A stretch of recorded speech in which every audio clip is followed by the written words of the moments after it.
निकालने की विधि, जैसे आपको केमिस्ट्री में बताए थे, जो इसको कैसे जो है संतुलित करना है। यहाँ पर देखिए विमीय सूत्र निकालने में आपको अगर दोनों नियम से जानिएगा, जैसे मान लीजिए कुछ बच्चे हैं जो हिंदी समझने के लिए तैयार है या कुछ यहाँ जो इंग्लिश समझने के लिए तैयार है, तो हिंदी वालों के लिए विमीय सूत्र निकालने का विधि और इंग्लिश वालों के लिए डायमेंशंस फॉर्मूला मेथड ये होता है, ये दोनों अलग है। अब यहाँ पर देख लीजिए, इसको निकालने के लिए 1 से लेकर के 8 तक का जो है नाम दिया गया है। सबसे पहला नाम आपको दिया है क्षेत्रफल का। किसका नाम दिया है? क्षेत्रफल का। ये क्षेत्रफल हम क्लास से पहले बताए होंगे कि क्षेत्रफल क्या होता है। आरुषि क्षेत्रफल जो है एरिया होता है। क्या होता है? एरिया। जैसे कोई पूछेगा जो आपके घरों का क्षेत्रफल कितना, लंबाई कितना, तो क्षेत्रफल को निकालने के लिए एक फॉर्मूला लागू होता है, जिस फॉर्मूला को हम लंबाई गुना चौड़ाई के नाम से जानते हैं। बात समझिए। अगर इंग्लिश में इसी को अगर आप पढ़िएगा ऊपर, तो area equal to length into width होता है। बात समझिए, यानी कि लंबाई गुना चौड़ाई। दूसरा आपको आयतन है। आयतन को इंग्लिश में वॉल्यूम बोलते हैं। क्या बोलते हैं? वॉल्यूम।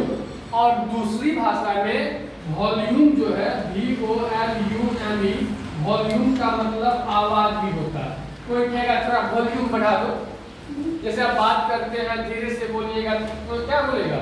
थोड़ा सा वॉल्यूम बढ़ा दो। तो वो वॉल्यूम हुआ।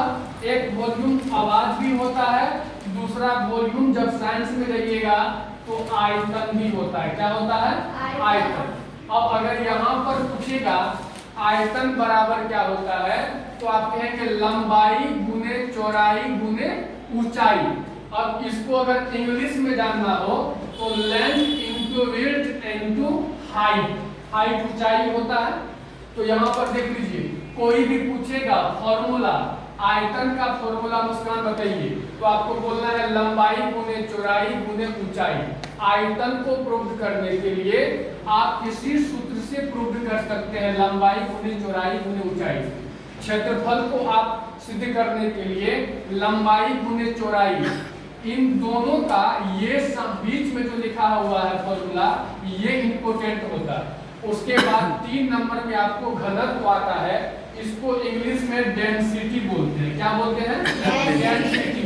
तो ये डेंसिटी का मतलब घनत्व हो गया।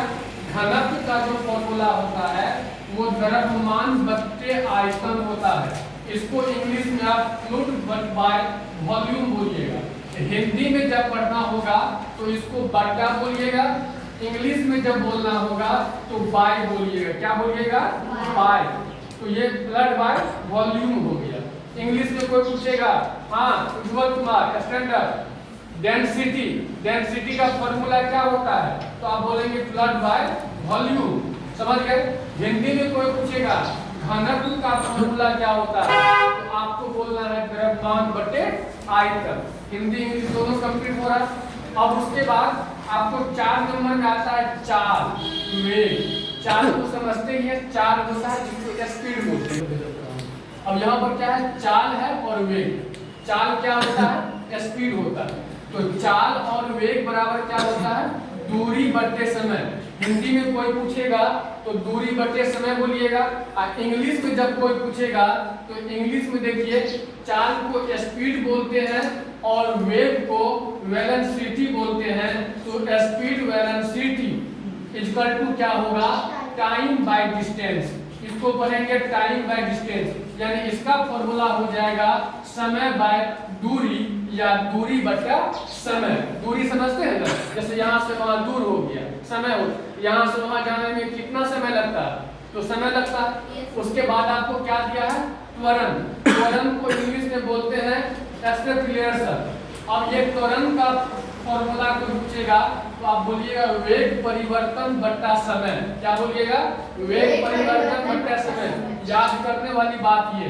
अब यहाँ पर देखिए तुरंत 5 नंबर में इसका अगर आपको फॉर्मूला इंग्लिश में पूछेगा तो आप बोलेंगे वेलोसिटी चेंज बाय टाइम। क्या बोलेंगे? Velocity change by time. अब 5 के बाद देखिए 6 नंबर में क्या है? बल। बल तो समझते हैं, फोर्स। जैसे बल लगाते हैं किसी चीज को तो उठता है, धक्का देते हैं तो होता है। अब बल बराबर क्या है? द्रव्यमान गुने त्वरण। अब इसको देखिए, फोर्स में आपको क्या दिया है? फ्लड इनटू एक्सेलरेशन, ये आपको सूत्र है। उसके बाद 7 नंबर में दाब दिया है। दाब क्या होता है? प्रेशर। दाब क्या होता है? प्रेशर। प्रेशर को दाब बोलते हैं। 7 नंबर में प्रेशर है, यहाँ पर दाब है। अगर दाब का कोई पूछेगा तो आप क्या बोलेंगे? बल बटा क्षेत्रफल। इसका इंग्लिश में क्या आएगा? Force by area. प्रेशर, अगर कोई पूछेगा प्रेशर का फॉर्मूला क्या होता है तो आप कहेंगे फोर्स बाय एरिया होता है। उसके बाद 8 नंबर में कार्य है, कार्य को वर्क बोलते हैं। अब वर्क का फॉर्मूला होता है फोर्स इनटू डिस्प्लेसमेंट। क्या होता है? फोर्स, इसको इनटू बोलेंगे, फोर्स इनटू डिस्प्लेसमेंट, यानी कार्य का फॉर्मूला होता है बल गुने विस्थापन। क्या होता है? बल गुने विस्थापन। अब यहाँ पर देखिए, ये है इसका मूल राशि। विमीय सूत्र को बनाने का जो मूल राशि है, पहला द्रव्यमान है, दूसरा लंबाई है, तीसरा समय है, चौथा विद्युत धारा। अब सबका सिंबल दिया गया है, फ्लड है, लेंथ है, टाइम है, इलेक्ट्रिसिटी करंट है, इतना चीज है। और यहाँ से अगली बात जो है वो कल की हाँ, तो अब देखिए यहाँ पर क्या है। तो इधर जो आप ये सारा सिस्टम देख रहे हैं, ये क्या है? ये आपको जितना आपको मतलब विमीय नाम दिया गया है, जितना डेमोनेशनल नाम दिया गया है, ये सब का यहाँ पर प्रूव किया गया है विमीय सूत्र। इसके बाद आप लोगों को इसको नोट कीजिए, कहानी खत्म।